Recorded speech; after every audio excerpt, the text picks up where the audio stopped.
Hi friends, welcome to InterviewDOT. இந்த வீடியோவில் பார்க்க போனால் 100 habits of high performing software engineers தான் பார்த்துட்ருக்கோம். ஸோ இந்த பர்டிகுலர் செக்ஷனில் 2 ஹேபிட் தான் பார்க்க போகிறோம். வாங்க பார்க்கலாம். ஸோ ஃபர்ஸ்ட் ஹேபிட் பார்த்தீங்கன்னா, இந்த ஹை பர்ஃபார்மர்ஸ் வந்து எப்பொழுதுமே டூப்ளிகேட் கோடை அவாய்ட் பண்ணுவாங்க. ரீயூசபிள் கோடை வந்து ரொம்ப ப்ரொமோட் பண்ணுவாங்க. ஏன்னா நான் சொன்ன மாதிரி தான், the more you have to manage. So duplicate code தான் என்ன பிரச்சனைனா, ஒரு இடத்துல நம்ம ஃபிக்ஸ் பண்ணிவிடும், பக் இருந்துச்சுன்னா இன்னொரு இடத்துல மறந்துடும். திருப்பி அந்த பக் வந்து அந்த கோட் ப்ராஜெக்ட்டில் வந்து எக்ஸிஸ்ட் ஆகிட்டு தான் இருக்கும். It will be a problem for the entire team, for the company. So for example ஒரு ஃபார்மேட் டேட்னு ஒரு மெத்தட் இருக்குது. இது வந்து ஃபுல்லாக ஸ்கேட்டர் பண்ணி எல்லா இடத்துலையும் வைக்காம, இது வந்து நம்ம ஒரு லைப்ரரியிலையோ இல்லை ஒரு தனியாக ஒரு கிளாஸில் வச்சு அதை நம்ம வந்து ரீயூசபிள் கோடாக மாற்றலாம். ஸோ ஹை பர்ஃபார்மர்ஸ் வந்து கண்டிப்பாக இந்த மைண்ட் செட் இருக்கும். They want to avoid duplicate code.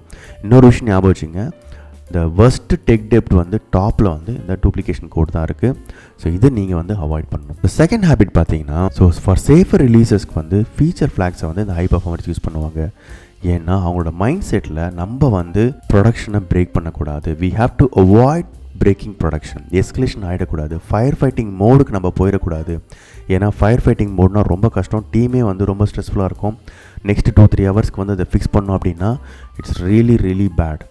So இந்த சிச்சுவேஷனுக்கு ஒரு ஹை பர்ஃபார்மர் கொண்டு போகவே மாட்டாங்க. அதை அவாய்ட் பண்ணுறதுக்கு என்ன விஷயத்தையும் அவங்க பண்ணுவாங்க. ஃபார் எக்ஸாம்பிள், ஃபீச்சர் ஃப்ளாக்ஸை யூஸ் பண்ணி சேஃப் ரிலீஸ் தான் பண்ணுவாங்க. அதெல்லாம் ஒழுங்காக ஒர்க் பண்ண பிறகு தான் அந்த ஃபீச்சரே